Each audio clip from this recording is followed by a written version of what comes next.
Okay, let us take this first example para matutunan natin ang simplifying radical expressions by removing perfect and powers.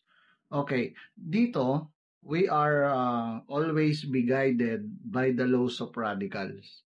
Okay? So, pinag-aralan na natin yon. Meron tayong set of video lessons for that. Balikan natin yon para ma-review natin bago tayo magpunta rito sa simplifying radical expression.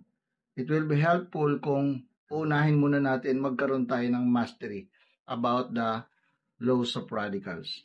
Okay? So, let us take this example. So, ito ay cube root of 54. So, to simplify that, dapat maging certain tayo kung ano ba yung index natin. So, by the laws of radicals, we are going to remove the perfect and powers.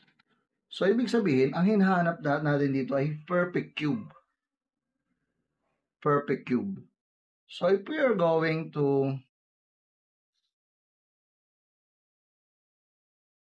factor 54, the factor that we can have is 27 times 2.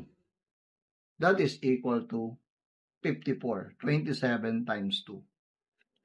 And then, to simplify that, since we are targeting this index ay 3, kailangan makakuha tayo ng radicand na 3 din ng exponent. Kaya eto yon. Ayan. So, 3 raised to 3 is equivalent to 27.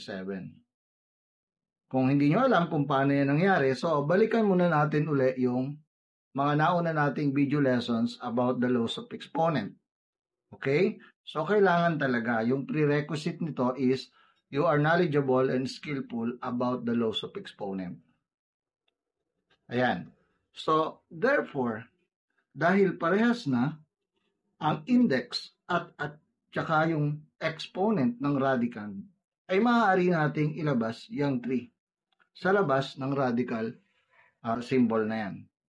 So, magiging 3, and then maiiwan sa loob ngayon yung 2. Yan, magiging cube root of 2 ang maiiwan. Okay? So, therefore, to simplify that, by removing perfect and powers, ang ginagamit natin na laws of radical ay yung first law of radical na pinag-aralan natin na kailangan maging magkaparehas or maging equal ang index at saka ang exponent ng radicand to remove the perfect and powers.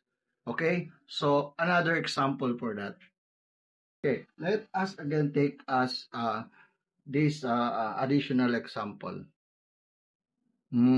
So, that is 125 and our index is 2.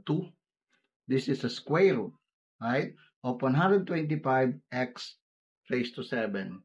So, what we're going to do is find the radicand,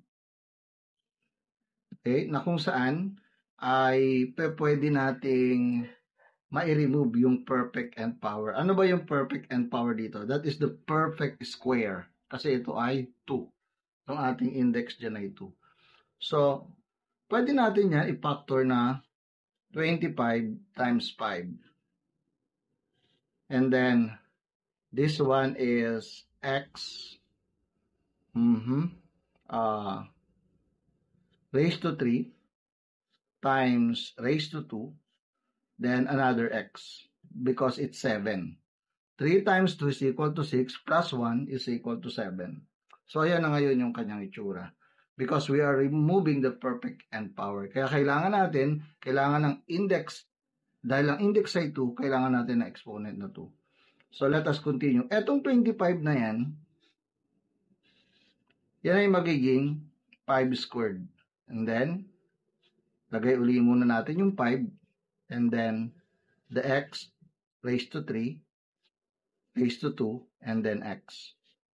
Okay? So, guhitan natin ngayon yung mga hindi natin pwedeng ilabas ng radical symbol because ang kanilang exponent ay hindi naman equal dun sa index. So, ayan yung mga yan. So, ilalabas natin ngayon yung mga radicand ng exponent ay equal sa index. So, ito yon 5, this one, tapos this one, x raised to 3, and then, ang may iwan sa loob ay 5 and then x. So, that is our final answer. Okay? So, meron pa tayong isang example for this para lalo nating mas maintindihan. Okay, in this next example, to be particular, agad-agad, ang index natin dito ay 2. That is a square root. Diba? Kaya ang gagawin natin dito ay dapat maging perfect square lahat ng kanyang radicand. So, ibig sabihin, ang exponent dapat ay 2.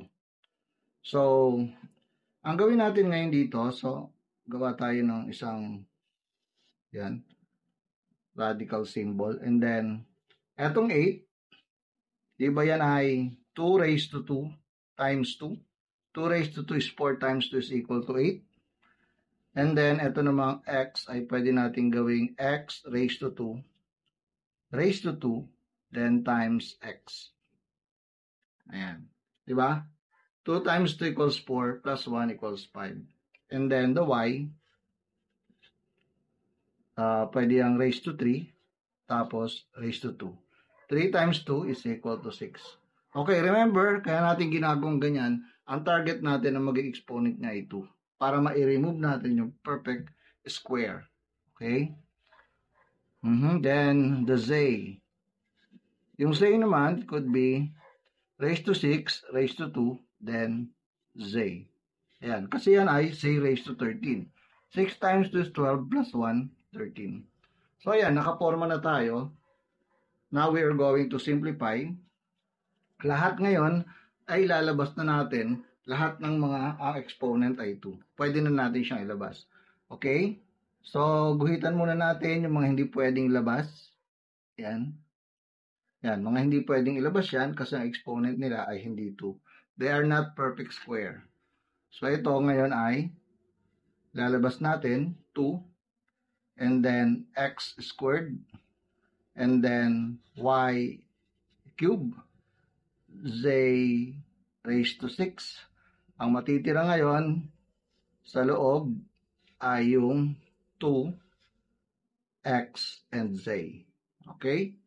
So, eto ngayon yung ating pinaka-final answer. Okay? Ganun lang siya kasimple. Kinakailangan lang talaga, lagi nating tatandaan, sa math walang magiging mahusay kung hindi tayo handang laging magsanay.